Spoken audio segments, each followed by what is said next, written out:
Alright, hi, it's Mort here. So I'm making a video about how I figured out that there were orders outside of my zone, an experiment you can do to see if this works in your area. Because as we all know, every market's different. Every area is different.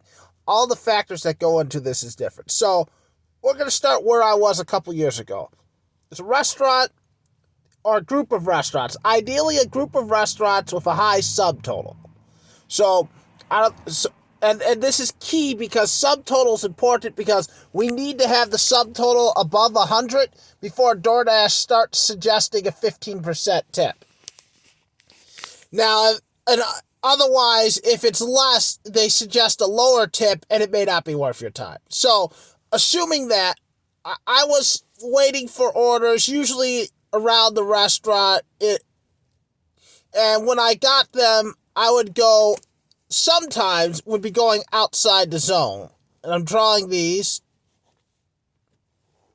When I left my zone, on the way back, when it was busy, and that's key, I would be right about here, or here, or here, but probably not from this direction, but usually from these other directions. On the way back, I would receive a large order here, here, or here. And this happened a lot. It happened so often over the course of a couple of years, I eventually reached a point where I decided to say, what would happen to me if instead of going into my zone, well, I would go into my zone, I would log into the dash, I would pause the dash, I'd drive outside, park in one of these areas, and then I would wait for orders from this restaurant. What I found was occasionally this would work, but a lot of times I would either get orders that weren't from the restaurants I wanted, and then I would continuously get bad orders, or I'd get absolutely nothing, and I'd have to come back in the area. So eventually what I did was I would find a place to wait right about here, or here, or here, until everything changed with dash upon arrival. Now, dash upon arrival, as you can see where I wrote it, dash upon arrival was key because then when I sat here or here or here outside the area, I could end my dash. So I'm going to write that down. End dash. And then I would start a new dash.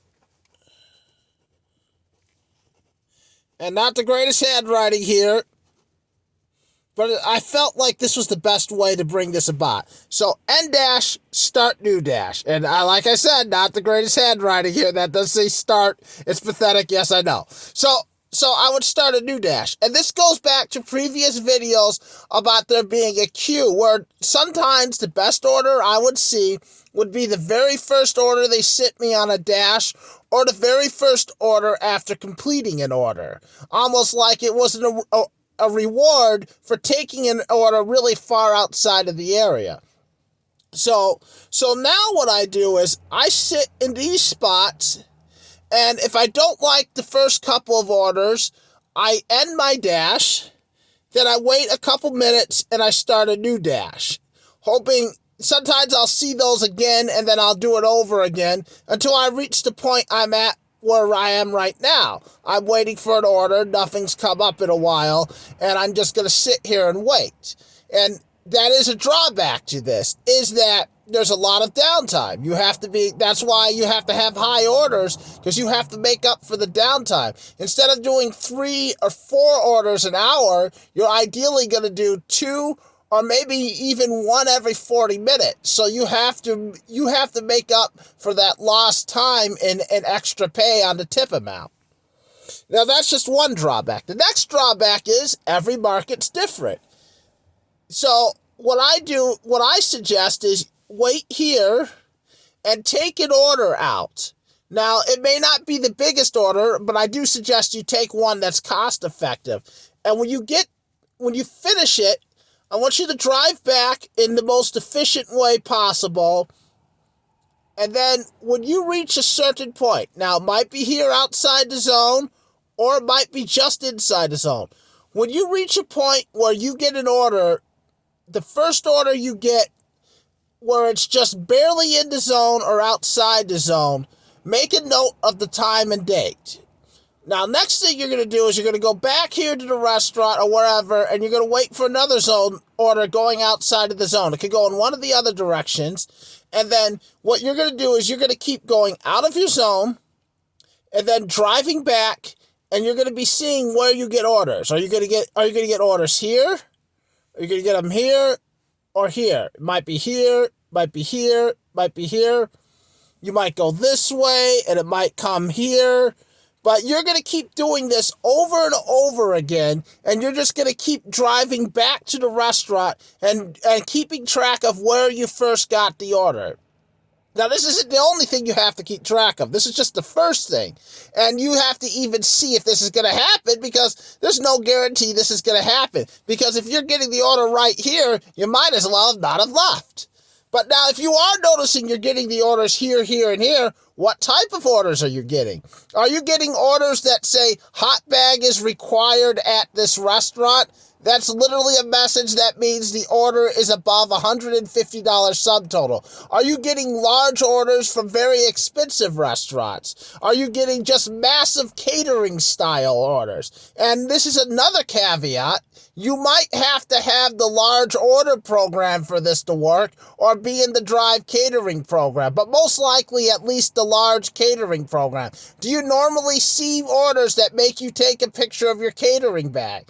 If you don't, I don't suggest doing this, because I don't know if it will work. I mean, you could try it, but I don't know what the results will look like. They might work, they might not. But I would worry it wouldn't, because if you're not on the large order program, you may not see them. But I mean, you could always play around with this.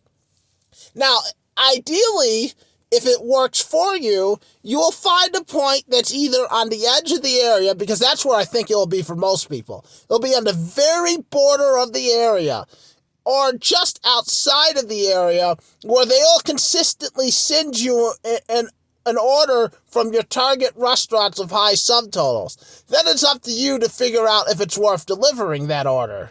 And then the last little thing I'll go into is now if you do all of this and you find it does work, and just keep in mind what I said about ending a dash, starting a new dash. So if you don't like the order, and you've done this experiment and you know when and where to be at, but you still don't like the order, just remember end dash and start a new dash, and just remember you're going to have to be patient. Now, I'm going to be quite honest. When I put up the videos of this, because even today, I haven't made a video of it. I started at 3 and I made $200 doing this. It looks sexy when it works, but I think it's going to look horrible when it doesn't work. It's just going to look, because you're going to be sitting there doing nothing and you're going to be stressing out. And that's why I want you to be very diligent of testing this hundreds of times before you try it, and making sure there's actually a lot of times you notice this happening. Because if you don't notice this happening, don't do it. I mean, sit at the very end of your area, because this is the other drawback of this. If you're not in an area where you can do dash upon arrival, where you can check in and out of your zone, when you can end your dash, and this is key.